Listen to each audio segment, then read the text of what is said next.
Hosting provided by Host Tornado. They offer website hosting packages, dedicated servers, and VPS solutions. Host.t.net.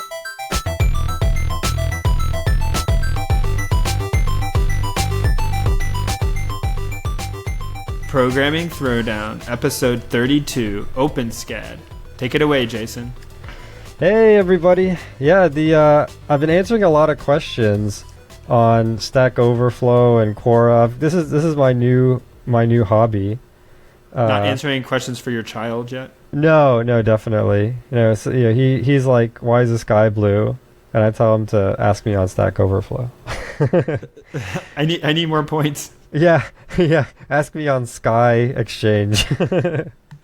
But I've been answering questions on like Math, Stack Exchange, and Stack Overflow and Quora, and it's been interesting. It's kind of fun. One thing I noticed is, I've met people who have, a bazillion points in Stack Overflow, and I realized that at a certain level, it becomes almost like a clique. It's kind of weird. Like, I was asking people, how do you get so many points? And I guess at some level people start, like, you can basically invest your points in questions, and so the questions are really, really hard to answer, or that are, say, like, very nebulous. A bunch of people with a lot of points will answer, and someone will pick one of them, and that person will get even more points. And so it becomes like you kind of have to know the right people, and I realize, like, almost everything, when you get to a high enough level, devolves into a clique. Like, for example, I worked with a guy on my last team who was the world junior chess champion. And, he was like a grandmaster, and he had a huge, chess rating. I don't know what it was, but it was probably like, I don't even know what the ratings range are, but it was, obviously one of the top in the world. It's probably not as good as mine. Oh, yeah. I'm sure we could write a computer program to beat him, but that's beside the point. And he was basically saying it's kind of like a clique. You have to go to the right tournaments, you have to socialize with the right people so you get invited. See, that's part of it, is you have to get invited to the tournaments so that you can get the rating, so that you can be the best. Now, like, theoretically, if you won every single game, like a tournament, if you beat everybody who you ever faced, then theoretically, the next highest person should feel rather compelled to play you, right? But in practice, like, it just doesn't work that way. A lot of it comes down to sort of networking and meeting the right people and all of that. And I realized that, like, even on the internet, things like Quora and Stack Exchange actually work the same way when you get to a certain level. But that's what I always say about the movie industry, right? Like, that, people want to be actors or actresses, and there's like the lightning striking chance that you will be found, but that for the most part, it's about knowing people and having an in and getting the roles. And then people want to take like a safe bet. So like they want to take you because for a small movie role because you were in a commercial, and then they want to take you for a big movie role because you were in a medium movie role, right? And so like exactly, you have to start somewhere, but like if you start at the bottom, it takes a long time to get to the top. Yeah, exactly. And I mean, this idea that, like, doing the thing that they're trying to evaluate, whether it's chess or answering questions or whatever, like, is not sufficient. Like, you could, as I was saying, you could just beat absolutely everybody in chess and never become the world champion just because you wouldn't have access to the people who would get you the higher rating. And I feel like most systems in the world, most social systems work this way. And that realizing that is even true on the internet was just fascinating. Interesting. So do you go for quantity of questions? Like, do you just go on there and like answer questions that are too dumb that nobody else wants to answer them? Or do you like go for like the really thoughtful, like, oh, this is interesting, it makes me happy to answer this question? Yeah, so I realized I would answer anything, just about. I mean, I would answer the dumb question, but the volume of people who are there to answer dumb questions is so large that I never get the opportunity. Like I'm just not checking it often enough. Or even if I do, I can just tell, like, if someone asks, why is my homework assignment code not working? And there's a divide by 0. Like, by the time I'm usually on my phone, I'm usually traveling. By the time I get to a place where I can answer the question, someone like 10 other people have already answered it, you know. So I'm sort of forced into answering the deeper questions, which is kind of is more fun anyways, right? So one of those It questions sounds an awful lot like work. Maybe, yeah. I'm not gonna lie. I'm glad that you help society. But, well, you know, actually, the reason why I do it isn't to help society, but it's because maybe this is connected to why I answer the harder questions, is that I want to provoke a discussion with people who think I'm wrong. Either that or I want to know I'm right about something that's like pretty nebulous. So, for example, I answered this question on Quora, and it was effectively like, how do I start a machine learning startup? The question was, this guy said, I was given the lead machine learning engineer at a startup, but I'm basically I'm relatively new to machine learning. Oh, no. Yeah. But then he qualifies it by saying, I have practice in software engineering from industry. Wait, so hold on. So I think I've seen this in a movie before. Person gets a job for a role like financial analyst, and then the first thing they do is they Google, what does a financial analyst do? Yeah, exactly. So I wish he would say the startup so I'd know not to join that startup. But okay, but right. sorry. So he has software engineering experience, but now he's lead machine learning VP. Yeah, exactly. He's CMLO at some company. And it sounds like a rapper. Yeah, CeeLo was a rapper, right? Anyways, so I asked, I answered the question as best I could. I basically told him, he wouldn't give any details on what machine learning he's doing, just that he's doing machine learning. And so I posted a link. The sentient kind. Yeah, exactly. I'm on this startup called Skynet. And so I tried to answer as best I could. And I'll post a link to it in Did your answer show involve notes. Newton's laws of robotics? No, but I did tell him to always. Then you didn't answer it right. Always include if created Skynet fitness minus 999, just to make sure that his genetic algorithm, knows it's been punished if it creates Skynet. Okay. But it's fun. People can vote on your question, and the other thing is there's really interesting in-depth answers to sort of more of these meta questions, like, what library should I use to do X? And there might be 5 choices, and people who wrote those libraries answer. It's kind of cool. And then they start a debate. So I always wonder that, I see posts on like Hacker News or other places, and it's like, hi, I'm the author of this, or I'm the guy who this page is about. Like if they didn't post it themselves, and then they say stuff, and I'm always wondering, like, I guess I view it slightly different than like a blog post author, like giving like, oh, thank you for I misspelled the word, I'm fixing it. And about people like defending or re-explaining, like I guess it's good, like it helps improve the thing. Like often they'll go edit the page to be more clear or whatever. But other times, like they just get involved in an argument, and it's kind of like, I don't know. Like if I did it, I think I'd kind of just like do it and leave it out there. Like I kind of don't want to. I might read the responses, if you made but I don't want to library, or if you answered a question on Quora. Yeah, so like answering a question on Quora would be fine, but like I wouldn't want to like people like getting into my question or like getting into a debate about it. Like, I see what you're saying. That would be like not offensive, but just like I feel like I waste my time, or like you missed the point, and like trying to put more work into it. And well, this is this is why the kind of people who enjoy that are the people who invent programming languages. we talked about this one time. Like, you think about, like, it's never occurred, at least not to me, to make a new programming language.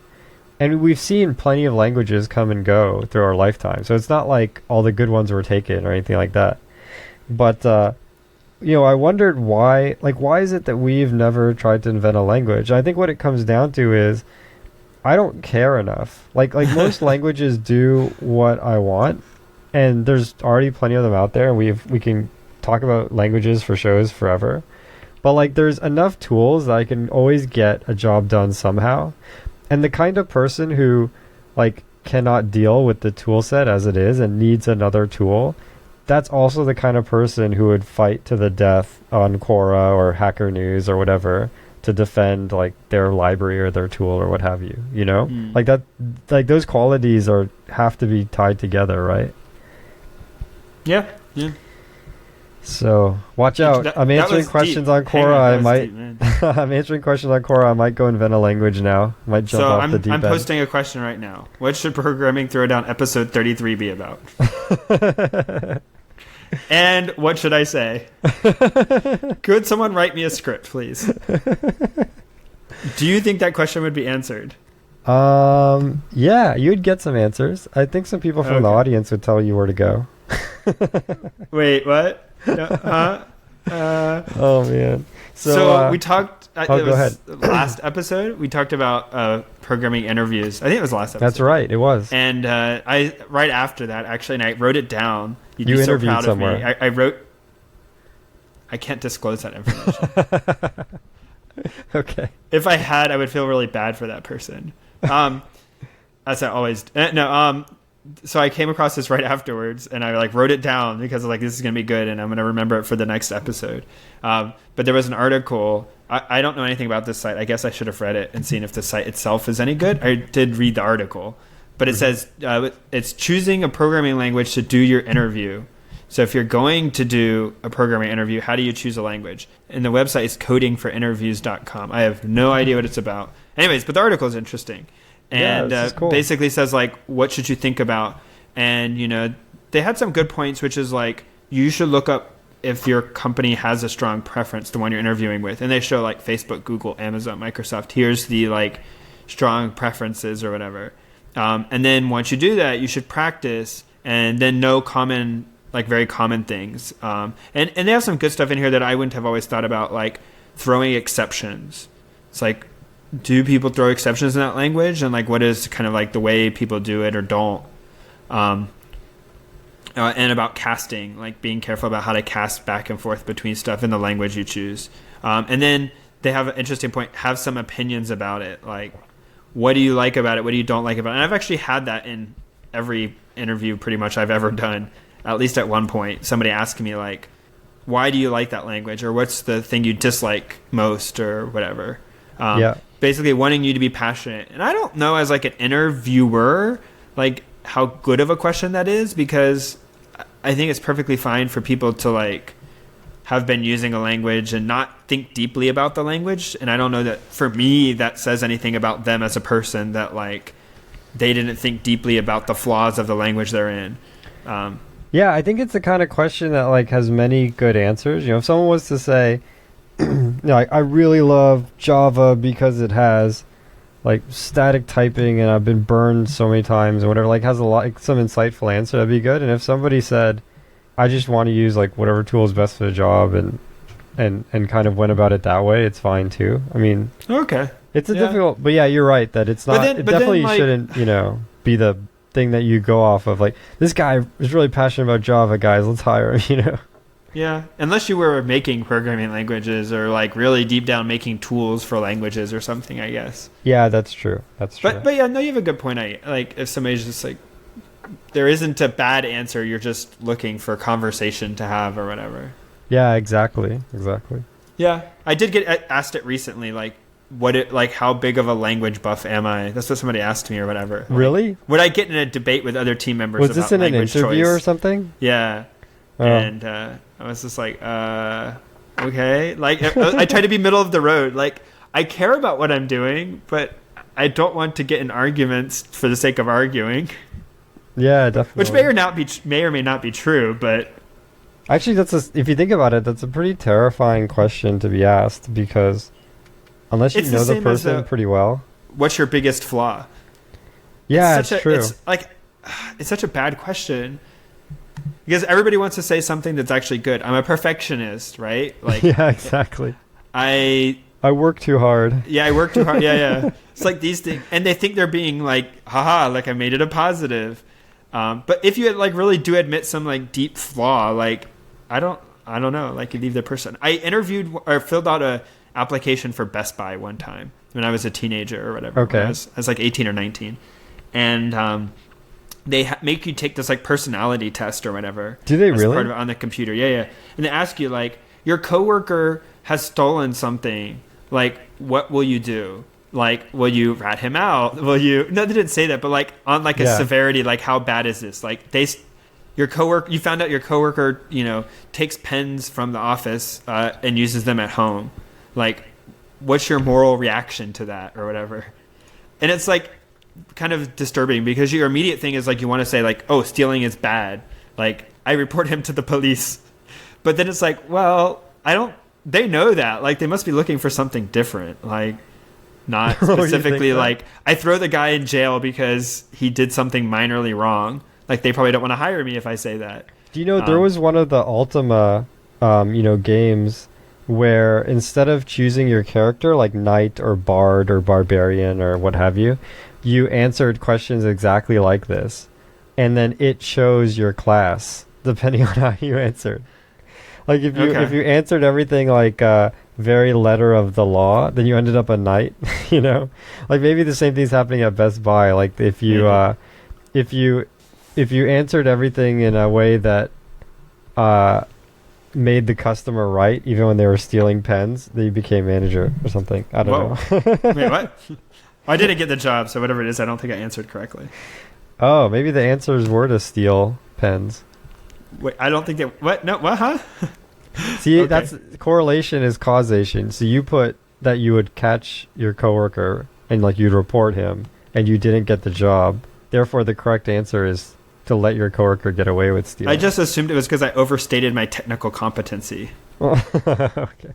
They were scared about having someone at Best Buy. No. One time, this is kind of an aside, but I went to Comp USA, and somehow it came up. I was like buying a video card, and at the time they had like a service assistant, get the video card from the back and give it to you and talk to you or whatever. I think like Fry still does this, and they get like a commission or whatever. And which I don't like. Oh, I hate that. Yeah, I absolutely hate it. But something came up about drivers. This one has good drivers or something. And I said, I use Linux. It doesn't matter.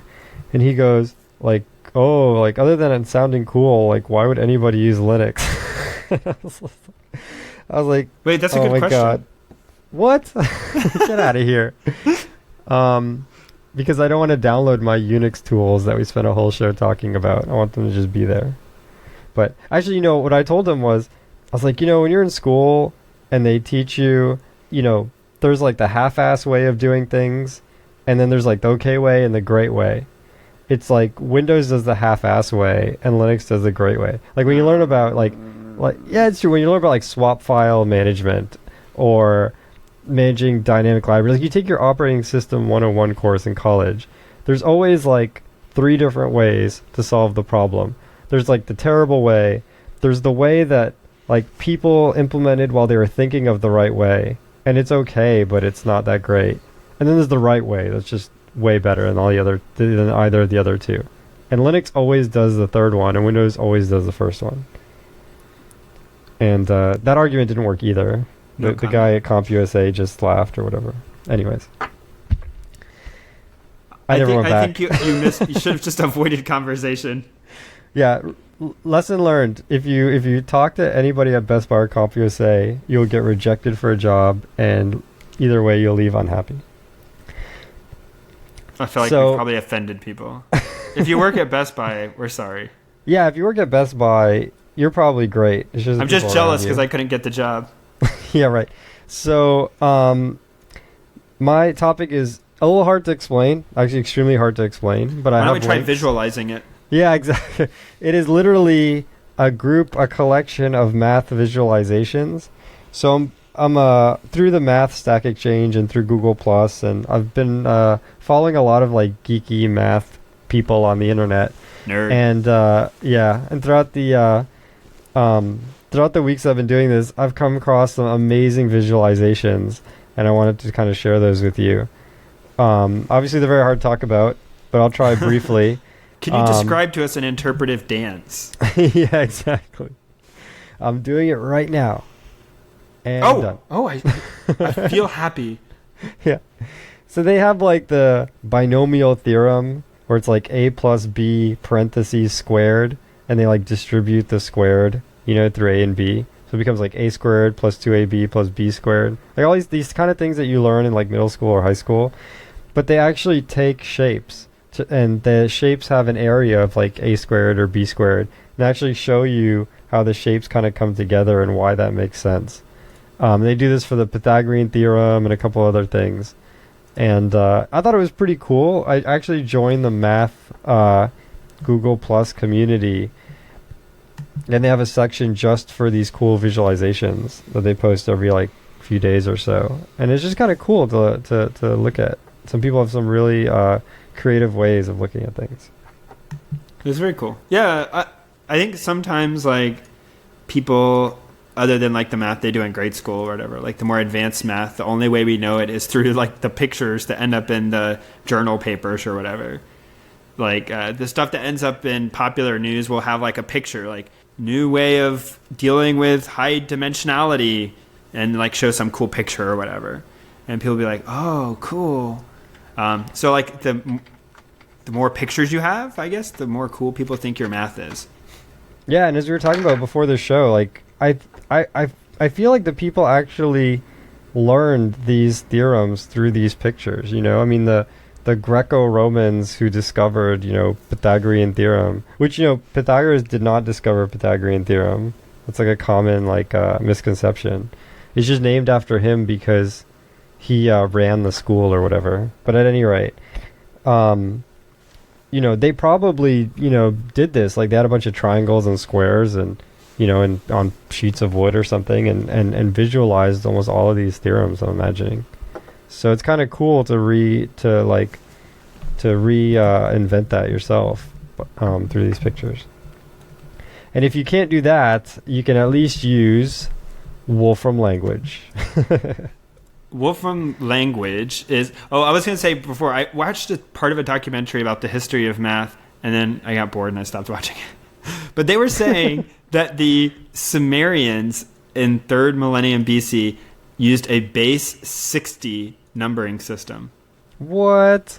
Oh, because I crazy? guess that's because like that's what time is effectively. Right, so that's what they're saying. Like these people were actually like genius or whatever, and they were like using like kind of the knuckles in their hands as opposed to fingers. Oh. And anyways, yeah, so base 60, and it's crazy, and we still have like vestiges of it left over until today. Oh, that's really interesting. People. Anyway, so maybe I'll add the link here and we can put it in the show notes. But there's this documentary from the BBC on math, if you can make it through it. Okay, so Wolfram language, they came out actually just last week, I believe. Wolfram, I forget the guy's first name. I think his last name is Wolfram. Stephen Wolfram. Stephen Wolfram.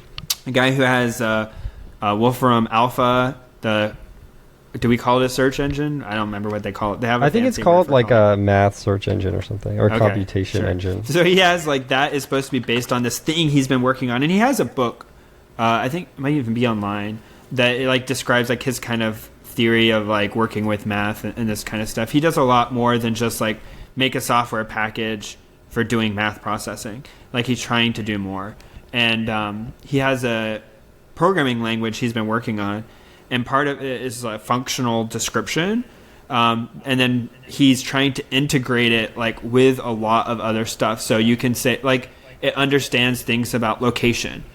So if you say capitals of states, or capitals of states in the United States or some specification, you can get like, here are all the capital cities. And then you can do things like population of cities.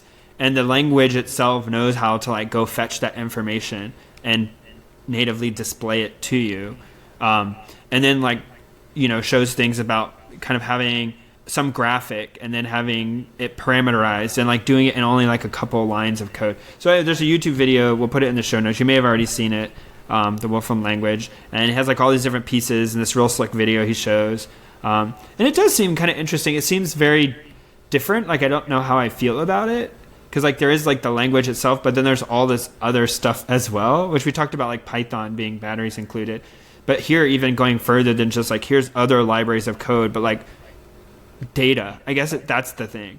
It's like this talks about having kind of data be a part of the language, where you can natively know bits of data, and that's not normal for a language. At least like not the way I think about it.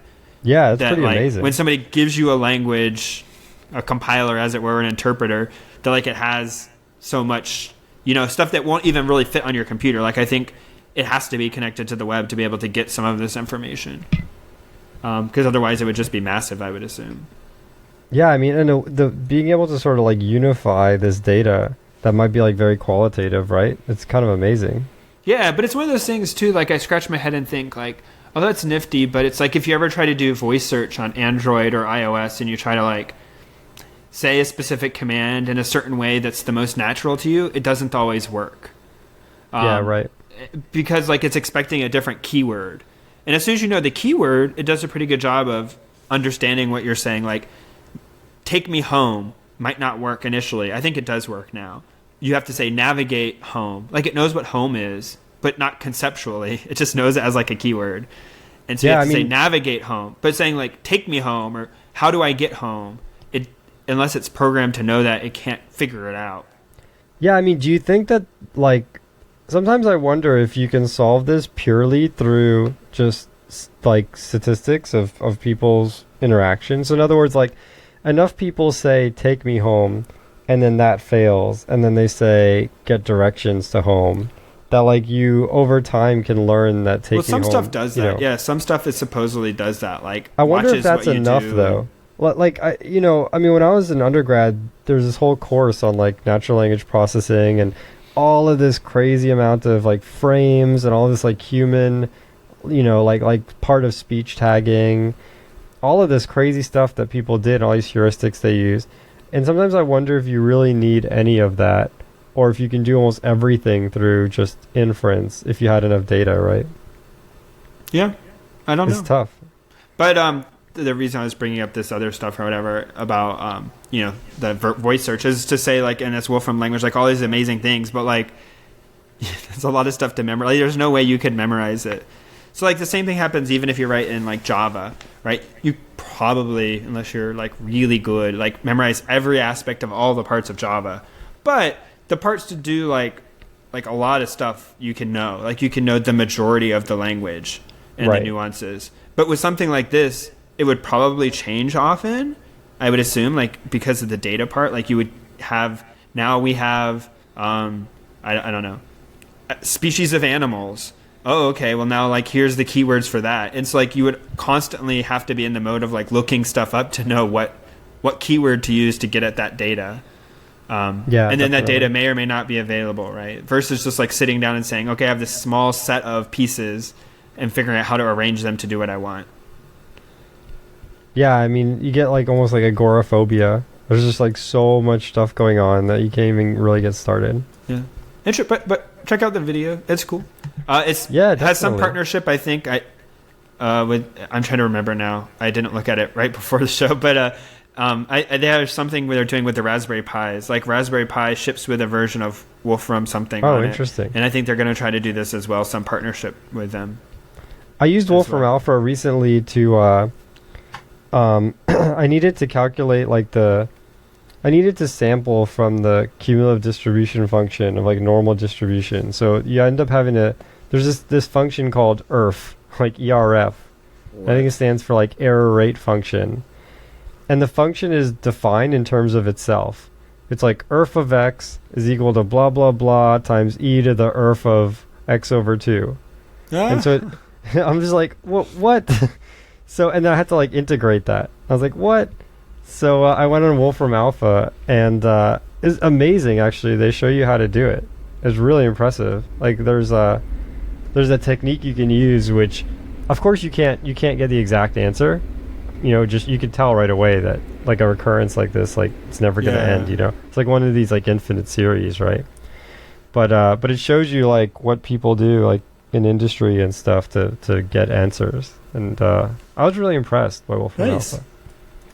All right. It's time for Book of the Show. Book of the Show. So my book's actually a comic book. I thought it was pretty cool. It's called My Friend Dahmer. And it's written by somebody who went to high school with Jeffrey Dahmer, who is a notorious murderer / cannibal. Wait, what? Yeah, I mean, basically, shortly after high school, throughout high school he was pretty crazy, and he just kind of got worse and worse. And then within a few years of high school, graduating high school, he killed this lady who was jogging near his house. But wait, this is in real life. No, well, this is a real story. What I'm talking about now really happened. And literally he cannibalized this poor lady. And then he proceeded to murder and cannibalize people until he was caught. And he ended up getting an electric chair. But the book is the comic book is illustrated, is written from the perspective of this guy who went to high school with him. And it's really interesting. It's all about basically, this was, I guess, in the 70s. And, I think people are much more in touch with like mental disabilities and these things are taken much more seriously, especially after Columbine and so on and so forth. And just in general, people are much more like empathic towards these kind of mental problems than they were back then. And it just he just goes through just like the person was like, he was pretty bad when he was like 14. He was already kind of messed up. And then throughout high school, how like things really just go from bad to worse. And everyone's just kind of making fun of it. Like his classmates and stuff are just kind of making fun of the situation. But really, it's just very serious that he's kind of messed up, And, and the show ends with them all graduating high school. And then there's a short narrative about, what happens after that. But the whole thing was of course very somber, but it was also really interesting. And the guy starts the comic book by saying, I'm self-publishing this book because nobody would publish it for me. Nobody wanted to get near this subject because they thought it was like too touchy and they didn't want to deal with the problems, the fallout or whatever. So I paid for the publishing myself. And it's just, that kind of gets your attention, right? And then from then on, the whole thing is actually pretty interesting. And it's not too like, the whole thing takes place before he started, murdering people. So it's not graphic or bloody or anything like that. But it's like, it's actually like, it's a very somber story. And it's actually really interesting. So I recommend reading it. Yeah, I don't know how to follow that. Yeah, it's pretty deep. Don't read it when you want like a feel good, but I got a lot out of it. I thought it was interesting. So okay.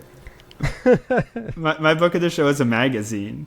All right, well, it's a good Make magazine. You're the yin to my yang. It has nothing to do with cannibals as far as I know. So if you've not seen this before, I don't know if they sell it overseas, but at least in America, they have this magazine, Make Magazine. And it's been going on for probably like 4 or 5 years now. I don't actually know. I'd have to look it up. Oh, really? I felt like it's been around forever. You think longer than that? Maybe. Maybe I'm thinking of something else. But we have to look it up. So I think they come out with four a year, so quarterly, I believe is how often it comes out. I'm not. I'd have to look it up again. But they have a lot of really awesome like DIY projects and articles and talking to people doing that kind of thing. So like recently I was reading I think issue 36 or whatever. I think they're on issue 37 right now. And they were talking about the Internet of Things. They were talking to some people who are doing a startup about Internet of Things and kind of what that means and what it's about and how they did it. And then they have like typically a couple tutorials on how to build something. So the one I was reading about was doing fusion in a jar, and oh, nice. I really want to try it. Like, it seems really awesome. And you get this kind of glowing star basically in a jar. It requires like all sorts of crazy equipment, right? Not crazy, but like I don't have it equipment. So things like vacuum pumps and neon sign transformers and some special materials. And but when you do it, it's just like, wow, this is the kind of thing like I wish I could have done this for like science fair stuff. It would have been like yeah. Amazing or whatever. And then they have less crazy stuff. But even just to like sit there and read through it and think about it and kind of just be in that culture of like how to make something that you may have thought required like a factory to make it, and making it yourself. That kind of spirit is I like it a lot. I like reading the magazine. Yeah, and, I mean, I think that inspired. It's really interesting that like I felt like when I was really interested in these kind of things, when we were both working together, like on the East Coast, at the time 3D printers were not popular at all, and I built like a lot of electronic kind of things, but I never got to actually enclose any of the electronics and make something which would work day to day, And I just think it's absolutely amazing how, 5-6 years later, we could actually, fabricate something that would be like almost professional quality, just for, a few $1,000s of equipment, right? Yep. It's pretty amazing. And it ties in with our theme, which we'll talk about in a minute, our show topic. But yeah, I mean, stuff is changing. So 8 years ago, it started just shy of 8 years ago, January 2005. So I was off. But yeah, if you've never checked it out before, they have a blog and they post like, projects people do and authors Is the magazine free, or how does it work? No. So the magazine is paid, and it's a little expensive, and it comes out quarterly. But I mean, it's... How much is it, roughly? I want to say like $6-7, maybe $8. $7, so like $30 a year. Yeah, I think it's maybe $35 a year. Okay, that's not bad. I'd have to look. For four magazines. Yeah, so I mean, you're not doing it because it's like cheap, but it is, it's a good read, and I don't know where else you get it for. Like what other kind of materials? Okay, so it looks like it's maybe $10 an issue, or at least the most recent issue is $10 on Amazon. But it's probably like 100 pages or so. Yeah, it's nice. It's thick. It's I don't know how many pages it is. I have no way of estimating. Yeah, it's not. I don't think it's that unreasonable, really. I mean, I think magazine is like, it's one of these words that sort of like gives away the price in the word. Like if you say magazine, there's an expectation that it should be like $3. Yeah. But really, like something like this, which it sounds like it's a whole volume, right? Yeah, I mean it's a lot of material, and that stuff is longer form, and yeah, it's hard, right? Because sometimes I go to like, what am I going to read, and it's like you can read comic books, right? But like they're also somewhat expensive for how long it takes to read like a single comic book, which is something I never quite understood. Like for me, like buy, or at least what are the ones that come like Batman every week or every month. Oh yeah, like the superhero. And comics. it's like I don't know what prices are now, like $4 for an issue or something. And it's like, but I could read that issue very quickly. Yeah. No, that's just to get the story. Now I can go back and look at the pictures and think about it longer or whatever. But like just reading the story through is very quick. But for $10, I can buy a 800-page science fiction novel, that will take me like months to read. Yeah, exactly. Yeah, I never, even like now with the digital era, the prices are more reasonable, but still, the whole superhero comic thing, I agree. I think the pricing model is just ridiculous. And part of it too is like, I think the people who get those comics, they get it mainly for the art, because the story, I'm probably going to offend every comic book follower, but I mean the story on superhero comics, I just never could really get that into it. It never was that compelling, Yeah, I don't know. I always wanted to be into comic books, but like my parents never really like offered to buy them for me or take me to where they were bought, and there wasn't any place close to me. Gotcha. And so like I never really got into it, and then like as an adult, there's still like somewhat of a stigma attached to it. Like, yep, it's a childish thing or whatever. And with the movies, like I wear T-shirts that have superhero stuff on them, and nobody seems to mind. But like reading comics is kind of like seen as childish. I'm not exactly sure where that came from. Isn't that interesting? Like if you were to wear like an Iron Man T-shirt, which I do, 10 years ago, people would be like, "That guy is, he must have BO." Well, they wouldn't know what it is. Like, but if yeah, well, did, that's true too. But yeah, now it's like because it's in the movies, it's okay. Yeah. All right. Okay. Time for tool of the show. Tool of the show. So my tool of the show is uSelect iDownload, which is pretty cool. It's a plugin for Chrome. I don't know if anyone else has had this problem or if it's just me, but if you ever go to those web pages, most of the time it might be like internal, like the Hadoop, front end or whatever, or some kind of page, but it has a ton of links. Like I'll give you another example. The the Google Books data set, which is available for download, is literally like 100 links. Like you have to click on one by one. And so I found this pretty awesome link that basically is sort of like you kind of click and drag a lasso as if you're going to take a screenshot or something like that. But then after this lasso, it colors anything inside that lasso yellow and any links yellow. And then if you hit Shift Enter, it'll open all of those links in a new window. So in other words, like if you had this plugin, you could click the plugin on the top right, select all the links for Hacker News front page, Shift Enter, and they'll all open in a different tab. And if you hit Alt Enter, it automatically downloads them all.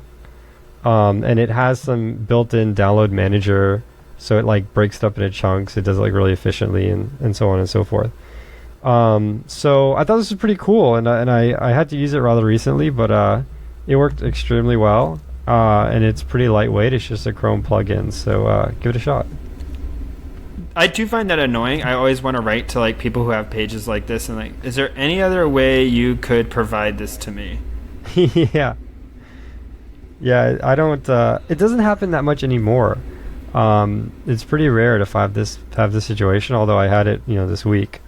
But for the most part, people, I guess. Why do you think that doesn't happen anymore? Maybe there's just people have bigger people files. Got smarter. I don't know. I think that you just don't have to download files in pieces anymore. I mean, this particular data set was like 17 terabytes or something ridiculous. So it was still broken up into pieces. But yeah, for the most part, the days of downloading part 99 of 100, as a separate file, are over. All right. So I was just realizing I might have said this one last time. I was looking back at the log for my tool of the show, but it looks like it got copied from the previous one. So it said KiCad twice in a row. So I have no idea what I said last time. But if it was this one, it makes it that much better that I still think it's thought about it this time. Okay. And that's a game, Skulls of the Shogun. And Jason's about to tell me that this is my you're in the clear. Good. Clear. Yes. This is a game. It used to be on the Xbox. I think the Xbox 360, I guess, arcade. And now it's on iOS. I don't know if it's on Android. I didn't look. I'm terrible. I don't do the Android thing as much as I guess I should. Jason's going to make fun of me that I'm basically the Linux guy, non-Linux guy. Oh, well, it's okay. Wait, so on iOS, Skulls of the Shogun. Wait, but the difference here is iOS does everything the better way anyways. Okay, all right, good. I feel better I'm now. just giving you a hard time. I feel better now. So if I now shift slightly to say that what I'm using is Black Bear. No, okay. Skulls of the Shogun is a strategy game on iOS. And we had a conversation a couple episodes back where I was saying, like, I always want to be good at strategy games, and I'm always terrible at them. And for some reason, I do well at this game. It's a turn-based strategy game where you are like a shogun who has died and went to the afterlife, but one of your enemies that you killed went there before you, obviously, and claimed to be you. Like there was like a special place in the afterlife set up for you because you were such a good shogun. And instead he's claimed this place or whatever. And so now you're like fighting through the afterlife to get to him so that you can become reclaim yourself or something. Wow, that's a pretty involved story. No, it's really like goofy. Okay. It's not that serious. And the animation style is crazy, and it's all this kind of like skeleton, zombie-ish like people or whatever. But you have like kind of the Shogun style, like you have I don't know if that's a style, but like, you have samurai and you have guys on horseback and guys with bows and arrows, and your shogun who's like very powerful, but if he dies, you lose. And so like you want to use him, but like you can't put him at risk. And they have some interesting mechanics. Like if you're next to a cliff, when you hit someone, they get like pushed back a little, and if they fall off the cliff, they die. So you can try to like, there are approaches where there's like narrow stuff, and you have to be careful about who goes through so that your people don't get knocked off the cliff. But for some reason, this strategy game, I seem to be doing okay. It's probably because I have it on easy setting.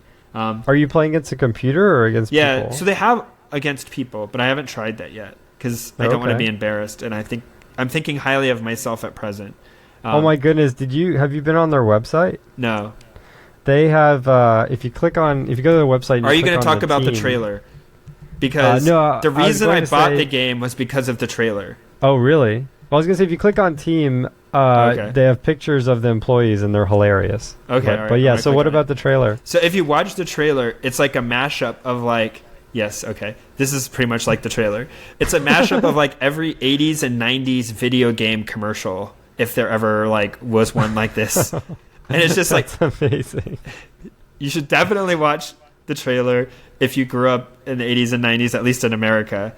And I keep giving that caveat. I should stop. People should just assume that. But people were making fun of it. Like, this is stupid and it's chintzy and cheesy. It's like, no, I remember all the G.I. Joe commercials that were exactly like that growing up. And so, anyways, so then I bought it, and it was like the comedy is very similar.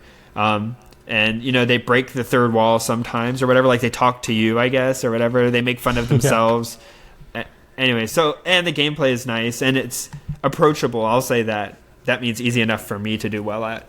But okay. So it's approachable, and I like it. And I've been playing. I haven't beat it yet, but I think I'm pretty close to the end. So check it out. Skulls of the Shogun, if you like strategy games and don't want to be humiliated. How much does it cost? Do you remember? Ooh, I think it's like $5. Okay, that's not bad. So, but I play it on my iPad, and it's beautiful. It's nice, and I've gotten so many hours out of it. I had to spend a lot of time at jury duty, and I definitely was playing this when I wasn't not supposed to be doing anything. Yeah, you're just like every now and then you look up from your iPad, guilty. No. When the judge told us we couldn't, I put it all away. But all the rest of the time, there's a lot of downtime at court, and I see. Yeah, I was definitely playing it. We should definitely do a show on jury duty. I can go on at length about that. But okay, this is awesome. Yeah, it is. It's $4.99. I will definitely buy this immediately. But don't tell me that it was too easy, because then I'll be embarrassed. I'm just like you. I mean, I love strategy games, and I'm equally terrible at all of them. Okay, so right. This sounds right up my alley. All right. So OpenSCAD. That's right. So OpenSCAD, is that like a open wound? Like open? That's right. An open scab. An open scab. So we'll talk a little bit about like 3D modeling, 3D models in general. So this is a programming language used for creating 3D models. And 3D models are interesting because there's lots of ways to create them. You can create them with what's called computer-aided design tools, CAD, which are things like SolidWorks, or I guess even things like Maya or Blender, or other things where you create shapes and you shift them and move them interactively with your mouse. But we're programmers. That's boring and hard and artistic. And we're none of those things. I'm none of those things. So OpenSCAD is a programming language to create the same kinds of things, these 3D models. And 3D models, ultimately, you're trying to represent some shape or object or thing you want to build or make or use in a video game. And you're trying to make like some abstract representation of what we'll call the real world. And one of the interesting things I like about the languages that try to describe these is that, you know, they can be really pure. So if you have a sphere, in the real life, in real world, no perfect sphere exists, right? So like in the real world, you've never encountered one because it would have to be perfectly smooth and have perfect roundness. And ultimately you can't because they're made of molecules, and the molecules have size and shape. And so you'll never have something which is a perfect sphere. Somebody's going to correct me with some example of something that's a perfect sphere, but it's okay. That would be hard to do. I think you're in the right here. Okay. All right. Sounds good. All right, good. So, but like in this language, you can represent something that's a perfect sphere, right? That is very uniform and smooth. And then you can do things with it, like take another sphere and join the two together and make a two-sphere thing. And if you build up shapes, you begin to come up with complex objects, or shift shapes around. And we'll talk about more specifics of that later. But I'm terrible at drawing. I think Jason does drawing, so maybe he can tell us more about this. Definitely. I've done a lot of Blender, but OpenSCAD is new to me. So drawing, like always, when I try to read like how to draw, and they're always like, start by breaking down the scene into shapes. So like you have a head, and a head is a circle, and the ears are squished circles and ovals, and stuff like this. And they always like show you draw these like square and a couple lines and some circles, and then like 2 steps later you have like a perfectly drawn guy riding a horse. Always that, it's like, there's what? always that one step. Like it's like, okay, I see it. And then they're like, now fill in the details. And those are like the 4 or 5 words of death. Like when you see in any art instruction book, now fill in the details. The details include like going to college, getting a degree in art, and coming back and finishing the drawing. Yeah, I'm not sure that's true. But yeah, so I mean, but this OpenSCAD, these things that represent trying to make 3D models from basic shapes and operations, it kind of to me represents the same thing. Like if I'm trying to build a model of my kitchen table, at first I'd say, oh, okay, it's just a rectangular prism and 4 rectangular prisms for legs. But no table really looks like that. It looks boring and terrible. So then you have to like chamfer the corners, like put a little round over on them. You need like a little bead detail around the bottom, and there's like an apron around underneath the tabletop, and there's like an inlay, right? And you begin to, but all those things are also simple. And so like if I can simply build up to the object I'm trying to represent, to me, I feel like that's an easier approach than when I've tried to do like the modeling, and for some reason it doesn't work for me. Yeah, I mean, the other thing too, right, is like Blender and Maya and these tools like ZBrush and so on, you know, they're meant to be like creative tools by artists who want to draw, like most of the time, you know, cartoony, non-photorealistic things, right? And they don't work very well if you need to build something precise, like a table that shouldn't wobble, right? No, that's a good point. Yeah, so organic, yeah, right? Like exactly. An animal would be hard to like draw a perfect representation of using ovals and shapes. Without some sort of introducing some sort of randomness. Right. But the opposite is also true, where like, you know, in Blender and these tools, it's not really designed for precision. And so you're kind of expected that if you draw like a bear, that the 4 legs aren't going to touch the ground in exactly the same spot. You know, you're probably using, you know, like a tablet, a Wacom or something. And, you know, it's I'm sure if you zoomed in really closely on, you know, any model in, you know, World of Warcraft or any of these games, that, you know, the legs wouldn't all line up perfectly and things like that. But or then, an you know, intern was there trying to get them all to align. Yeah, that's right. But you know, if you know, built a table that way and then actually had it printed, and then, you know, got the table back, you'd be very disappointed. So OpenSCAD really excels in this area where you need precision. Yeah. So another way that people use are NURBs. What are NURBs? NURBs. So, right. So there's, you know, it's going to be good when there's a wind up before the pitch. Yeah, that's right. So most, you know, 3D modeling is done through polygons, right? So this is essentially a polygon, triangles. right? Just a triangle. Or triangles. Well, yeah, is that not true. true? I mean, Blender actually has n-gons support. But I'm assuming, yeah, before it goes to your graphics card, it gets turned into polygons, or sorry, to triangles. But you know, usually, you know, most of these models are done by taking, you know, say triangles and putting a bunch of them together, right? But there's also this other way, and it's kind of like, you know how like you can use Photoshop, and at the end of the day, you're drawing pixels. You know, like you might draw a line or a circle in Photoshop, but it's really just, you know, a bunch of pixels. And Photoshop is clever enough to take the concept of a circle and the equations that define a circle and turn it into a bunch of black and white dots, right? But then you also have, you know, vector art, like Illustrator, right? Where it actually stores the equation of a circle, and then at runtime, you know, anytime you do anything to that circle, you know, on the fly, it's turning the equation of the circle into pixels. So NURBS takes that idea and extends it to 3D. So a NURBS, it stands for non-uniform rational B-spline. Oh, so enlightening. And basically what it is just in the same way. It's a mathematical explanation of a curve or a sphere or a torus or what have you. And it can define arbitrarily complex shapes using these splines that are connected together through control points. But then again, like, it's not, a bunch of triangles. It's this equation that then you can resolve into triangles anytime you want. So OpenSCAD has, you start with some shape. We talked about this, but you can have like a 2D shape, a 3D shape. And if you start with a 2D shape, you typically, the terminology, extrude it. You kind of like stretch it in some way or some fashion, some transformation.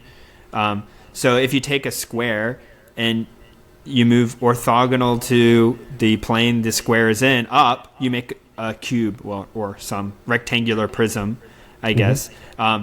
And you can stretch it. But if you move the square through like a curve, you get a curvy shape, or a circle through a curve, you get like a pipe or a tube. So you can start with 2D shapes, because the 3D shapes are often start as 2D shapes, or 3D, and they have primitive shapes. So they have circle, square, they have primitive 3D shapes. So you have things that are like sphere and cylinder, polyhedron. And these are your basic building blocks. And then when you combine them with the translations like we talked about, then you can move them, shift them around, stretch them. And transformations could be like scale it, so like make it bigger, or rotate it, like spin it around, translate it, move it side to side. And these are the kind of things that the transformations. And when you combine them, and we'll come back to transformations in just a second, you can combine them with like Boolean operations. So if I have like one circle and another circle, and I union them together, I join them together, or let's say three. I have three circles, and I join them together just so. You can make a snowman, with three circles, three spheres, or circles, I guess. Yeah, right. Joined on top of each other. Or if I difference, to one sphere from another sphere, I can take a bite out of the sphere, or, a square to a sphere. You can start to build up with these basic Boolean operations and the shapes and the transformations. You can start to build up very complex shapes. And there are different kinds of transformations like we talked about. And just like basic ones like scale and rotate, shift, slide. But then there are more complex ones. It's like an affine transformation. So what is an affine transformation? Right. So an affine transformation is a 2D transformation. And I think, let me look it up. There's some like math property that makes it. Oh, okay. So these ones that nice. Where you can describe by a matrix multiply? Oh, that's right. So an affine transformation is one that it preserves points, straight lines, and planes. So the idea is like, if you have n points and you do the transformation, then you have n points. It doesn't like collapse the space or anything like that. And if a line is straight, as a result of transformation, the line will still be straight. So there won't be any kind of like weird like radial warping or anything like that. So most transformations are either, affine transformations are either, translations, so like you move something, slide it, rotations, so you kind of rotate it around some pivot point, or, kind of shear operations like scaling, or just scaling in one dimension or things like that. And it turns out that most of what you need to do, like if you have several basic primitives like squares, rectangles, things like that, and you have access to affine transformations, that you can create, just about anything. Then there's 3D transformations like the Euler transformations. If you've ever done anything with like control theory, like with gimbals, or controlling like a arm for a robot or something like that, you could think of sort of, even like if you move your hand around, you can kind of like twist your hand, right? But then you can kind of move your hand from side to side, like if you were waving but your wrist was locked, right? You could kind of just wave your hand. Or you can move your hand kind of up and down. Like if you go to like grab your mouse, you kind of like tilt your hand down. So there's like the three axes which you can move your arm. And so you can do like Euler 3D transformations where you specify these axes. They're called roll, pitch, and yaw. But then you end up in these. It just, if you follow the math, it kind of breaks down, and you can end up in what's called gimbal lock. Do you want to describe gimbal lock? You probably know more about it than I do. Actually, I don't think I do. This is where you get to a place where you can't represent it correctly. Yeah, I think Did I describe it good? Yeah, I think gimbal lock is where, here, you can look it up and I'll try to explain it, and then you can correct me when I'm wrong. But I think gimbal lock is where you end up in a situation where doing one of those transformations doesn't change anything. Like, for example, let's say you're looking straight up in the air. If you kind of like, if you turn your head, let me see if I get this right. This is a tough thing to explain. Yeah, it is. You're looking, so you if you're looking straight up in the air, then, if you're looking straight up in the air, then if you like lean your head from side to side, nothing changes because you're already straight up in the air. Something like that. Like you can be in a position where if you put one of the axes in a certain way, you can make it so the one of the three axes is a no-op. And the reason why this is a problem is because the value of that axis like doesn't matter. It's undefined. And that causes chaos. Like that value can oscillate wildly and the picture won't change. So like the system is stable even though that value can be anything, and it causes just complete chaos in control theory. So did I get that right? Yeah, pretty good. So basically, Okay. like some place where you lose one of your degrees of freedom, and it causes mathematical chaos. And it happened in Apollo 11. So on Apollo really? 11, they had a problem where they got into an orientation near 85 degrees of pitch that the stabilization loop got messed up.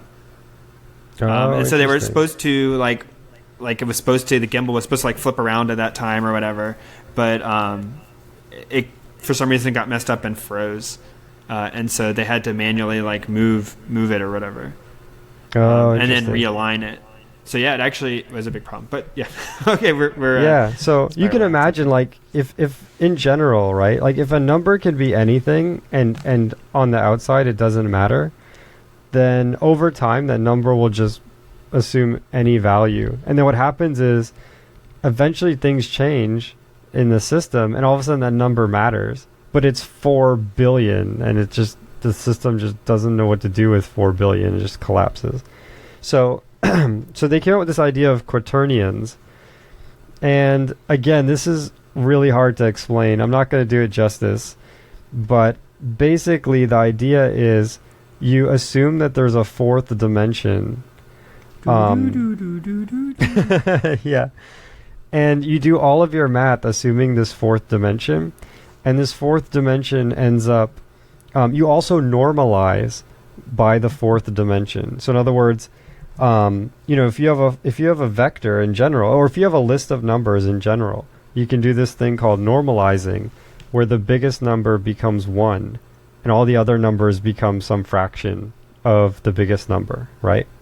So like you talk about like normalizing people's grades, or like grading on the curve or something like that, right? When you grade on the curve, what you're doing is you're taking the highest person. Let's say he got an 80, so that means everyone else's grade is over 80. And that guy who got an 80, he gets 100%, right? So you have this fourth dimension that doesn't really exist. Like you can't visualize it, but it's there for all the calculations. And you're constantly normalizing by all 4 of the dimensions. And so it keeps, even when you have gimbal lock in the 3 dimensions, the 4th dimension keeps everything from going crazy. Nice. That's the best way I can explain it. A little bit of 3D theory to warm your soul. Yeah, that's right. So another advantage of OpenSCAD over other modeling programs is that you can define stuff as basically a formula, right? So like the height is 2 times the width, and then somebody can simply define how high they want the thing to be, and it automatically generates it at the appropriate width. Oh, that's cool. I didn't know it so could for do like that. 3D printing, this is pretty cool, right? So typically, you might be able to scale something, right? So like you have a model of Jason's head, and you're going to 3D print it, And you can apply man. a basic scale, which just says all the points in the 3D model, like expand them the same amount from origin or whatever. And then you get an accurate representation of a bigger Jason's head. But what if you had things that, wanted to move in relation to one another? And so you had like gears. And if you scale the gears, maybe the meshing of the gears changes. I see. Right? And so you can end up with complex things. Or you only want to scale, in one dimension, but you want all the gears to stay, the gears can't be scaled in one dimension, right? Like they have to be round. They have to be a perfect circle or close to a perfect circle. And so if you wanted to scale the thing in one dimension, you would need to do something else. And so parameterizing allows you to handle these kinds of things. Oh, that's amazing. There's also a tool really similar to OpenSCAD called Implicit CAD, which is written in Haskell, which is cool. And it's actually one of the few like commonly used things that I could think of that was written in Haskell. And, yeah, right. Not that that's like a knock against it, just like, sometimes people say like, oh, what's written in that language? Well, this is written, Implicit CAD is written in Haskell and is very similar to OpenSCAD. So is OpenSCAD a tool or a language or both? Both. Oh, okay. Gotcha. So yeah, so the language itself though, like, and apparently I wasn't the only one, like I saw other people saying the same thing, immediately made me remember when I was in college and doing ray tracing. So always like I took a computer graphics class and it's very classical, like you have to learn about lighting and about ray tracing. And the most common, or one of the most common ray tracers that people use is POV ray. And they have a scene description language where it's the same thing. You describe objects and then you make a picture that represents what the scene would look like from a specific point of view. So the only thing additional from like what OpenSCAD does is you define a camera angle, like things that describe the camera basically, and lighting. But aside from that, like the objects are just the same. They just describe a scene. But you have special things which are lights and one special thing, I guess, which is a camera.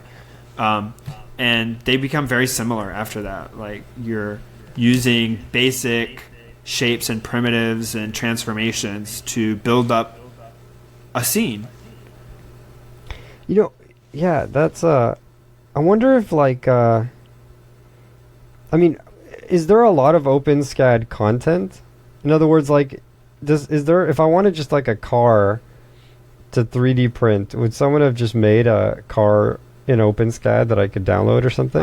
Is there so like on Thingiverse, like there's a lot of stuff on Thingiverse.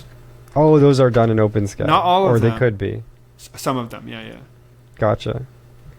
Yeah. Cool. But yeah, for sure, like, I mean, typically these things, like, actually, I don't know if OpenSCAD supports it, but I know, like, POV Ray, like, you can import a model. So if you have, like, a 3D surface mesh, I guess they're called meshes, a mesh, right, like with a texture, you can import it into the scene. And hopefully it's small enough where you can't discern the triangles, but it'll bounce the rays off of it just the same. Oh, interesting. But also, I'm on the Thingiverse site where you can download OpenSCAD files, and it's cool. They have like iPhone cases. Have you tried making an iPhone case? I have not yet. Oh, okay. Yeah, there's a bunch of really cool things. A stacking container. Yeah, definitely go to openscad.com/gallery. And then I'm assuming that you can just download the source code for this. And then build it. Yep. So it's very useful for that. So like wanting to get started in like 3D printing and like, I want to be able to make my own models to 3D print, but I don't want to have to learn a modeling program. And so this is what I came across. And so this is the endeavor I'm embarking upon. Okay. All right. Do you have a 3D printer or no? No, but I have access to 3D printers. Oh, I see. Ha. That's ambiguous and mysterious. I know a guy. I know a guy. I know a guy who knows a guy. No. I just know the guy. Oh, okay. You have 1 degree of freedom between you and the guy who has a 3D printer. And only one more between him and Kevin Bacon. Okay. How much between him and Canadian bacon? Wait, I eat Canadian bacon, says 0. Oh my gosh. My mind just exploded. Oh my god. There's a there's a 3D printer on Amazon, and it sells for $1,200, but it's on sale for $1,199. You save a penny. Okay. So Jason's 3D printer shopping right now. Yeah. I guess his where I wife was going doesn't with walk this in the is, room. yeah, right. You can use OpenSCAD and a 3D printer to obviously print your own things. I was kind of hoping that I could say something nice about the price, but it's actually pretty darn expensive. There's cheaper 3D printer kits. I see. So yeah, it's still the MakerBot is $2,200. Yeah. There's this Flash Forge that's $1,200, but actually they do go down. There's one that's $900. Yeah, so you can get them. Yeah, like I've seen them. Like 400, 500 for like this one called PrinterBot without the E. Okay. Anyways, check it out. PrinterBot. Yeah, so they have cheaper ones, and they're coming down all the time. And one of the cool things is there are 3D printers designed in OpenSCAD. So nice. you could get it's cool because it kind of works in with the whole bootstrapping thing. Like self-rep wrap is about this, like self-replicating, and so you write a description in OpenSCAD, and if you have any way of making the shapes that are described in OpenSCAD parametrically of whatever size you want, then you make the first one, and then you have a 3D printer of which you could print more. But of course, there are typically some things which aren't printable that are used. Gotcha. Oh yeah, like I'm sure the metal. It's like metal rods and circuit boards. One day, the idea is that they will be printable, but for now they aren't. Right. But yeah, it's kind of a cool community, and there's a lot of like it's almost like writing a compiler to compile your compiler. Yeah. No, this is totally awesome. I would love to. I did a little bit of 3D printing, but I need to get back into it. It's a lot of fun. Yeah, so it's still a little pricey, but now that you know OpenSCAD, at least you have one part that can no longer be an excuse. That's right. Well, I know the guy who knows the guy who has a 3D printer, so I will disavow all knowledge of you after this. So you no longer know me. All right. Oh man, cool. Well, this is awesome. Yeah, I think I would. Actually, one more thing about OpenSCAD, like, does it give you any visual? Because I mean, I would imagine that like this language, so you need constant feedback, right? Otherwise, it's hard to do anything. Yeah, so there's rendering options. Yep. Oh, so I you see. Can, so you like, render while you're coding, you can see the object. Yeah, so it's very similar.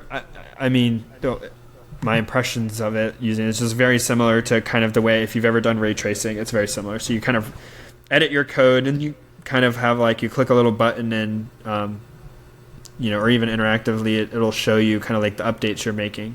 Can't remember.